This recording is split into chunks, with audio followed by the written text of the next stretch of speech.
আমি আর আমার হাজবেন্ড মাছ খাই না বলে আমার শাশুড়ি মা আমার বাসায় এসে আজকে রান্না করেছে। আমি আর সীমান্ত একদম এক টাইপের মাছ খেতে একদমই পছন্দ করি না, কিন্তু শাশুড়ি মা এত মজা করে মাছ রান্না করেছে, না খেয়ে পারলাম না। আসসালামু আলাইকুম এভরিওয়ান, আশা করছি আপনারা সবাই ভালো আছেন আর আপনাদের দোয়ায় আমি অনেক বেশি ভালো আছি। এদিন আমার ননাসের মেজো বাচ্চাটাকে আমি স্কুল থেকে আনতে গিয়েছিলাম। যখনই ওকে আনতে যায় ও অনেক বেশি খুশি হয়ে যায় আমাকে দেখে।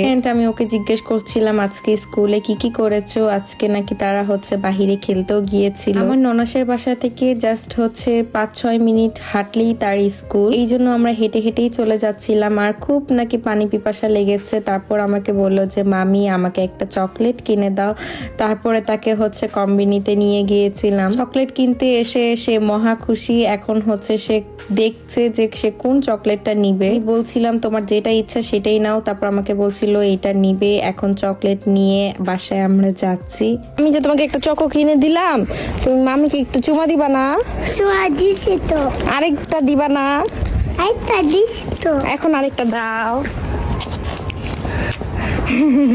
সারাটা রাস্তা ওর সাথে গল্প করতে করতে আমরা এখন এই যে বাসায় চলে এসেছি। সেদিন বাসায় ছিল আর দুটো বাচ্চার অনেক বেশি অসুস্থ, এই জন্য আপু জবেও যেতে পারেনি। আমি ওকে নিয়ে আসতে গিয়েছিলাম স্কুলে। বাসায় এসে আমি একটু ডাল বসিয়ে দিচ্ছিলাম। আর আজকে কিন্তু আমার শাশুড়ি মা আমার বাসায় এসে রান্না করবে। আমি আর সীমান্ত একদমই মাছ খেতে চাই না। আমার শাশুড়ি মাই একটা কাতলা মাছের প্যাকেট আমাদেরকে কিনে দিয়েছে। আসলে কাতলা মাছটা রান্নাও করতে পারি না, এই জন্য মা এসে বললো যে আজকে আমার বাসায় মাছটা রান্না করবে। আমি ভাবলাম যে আপুকেও বলি আমার বাসায় আজকে আসতে। আর নাফিরাও যেহেতু মাছ খেতে পছন্দ করে, সবাই এত বেশি ব্যস্ত থাকে, একসাথে বসে আমাদের কখনো খাওয়া হয় না। এই জন্য চিন্তাও করলাম একসাথে সবাই বসে গল্প করব আর রাতে ডিনারটা করে ফেলবো। এরপর আমি ডাল সেদ্ধ করতে বসিয়ে দিয়েছিলাম। আর মাছের আঁশটাগুলোকে আমার শাশুড়ি মা ছুটিয়ে মশলা মেখে রাখতে বলেছিল, বাট এইটার এতগুলো লেয়ার আমি না আসলে বুঝতেই পারছিলাম না। এই প্রথম আমি এত বড় কাতলা মাছ দেখেছি। আসলে আঁশটাগুলো কিভাবে ছুটাবো একদমই বুঝতে না পেরে আমার শাশুড়ি মাকে ফোন দিয়ে বলছি যে মা আমি তো একদমই পারছি না। তখন বললো যে আর রেখে দাও, আমি এসে সবকিছু করছি। মা এসে অনেক সুন্দরভাবে মাছটাকে ক্লিন করে নিয়েছে। এই মাছটা অনেক বড় একটা মাছ ছিল, তো এত বড় বড় পিসও খাওয়া যায় না আসলে, তখন ছোট ছোট করে পিস করেছে। মাছটাকে ভেজে রান্না করা হবে, এই জন্য হলুদ মরিচ লবণ দিয়ে সুন্দর মতো মাছটাকে মাখিয়ে নিচ্ছে। আমি কোনো কাজই করিনি, আমি দাঁড়িয়ে দাঁড়িয়ে শুধু ভিডিও করছিলাম। দিয়ে ডালটাও সেদ্ধ হয়ে গিয়েছিল। এই যে কুমড় গুলো নিয়ে এসেছে, এগুলোকে নাকি ফ্রাই করবে আজকে। সীমান্ত আর আমি আঙ্গুর খেতে অনেক বেশি পছন্দ করি, এই আঙ্গুরটাও নিয়ে এসেছিল মা।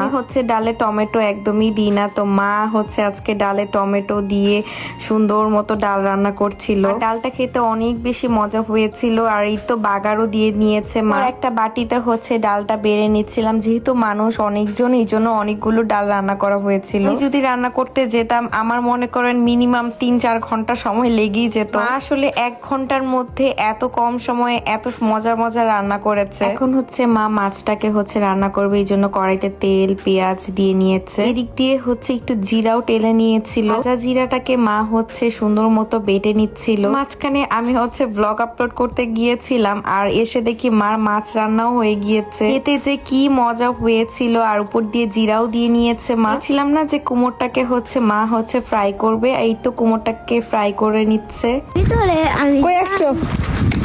কার বাসা? মনুগো বাসায়। মনুগো বাসায় নাম হলো মৌন। তো ওরা না আসলে আমার নামটা এখনো বলতে পারে না, এই জন্য আমাকে সবাই মনু মনু বলে ডাকে। ছোটটাকে দেখেন ও বেল দিয়ে আমার বাসায় আসবে। এরপর আমি ওদেরকে একটু চিপাচিপি করছিলাম। মশলা দিলে ছোটটা এখন সব কিছু বোঝে। ও স্ট্রবেরি আর পেঁপে নিয়ে এসেছিল। আমি প্রথম কিন্তু স্ট্রবেরি আজকে ট্রাই করব।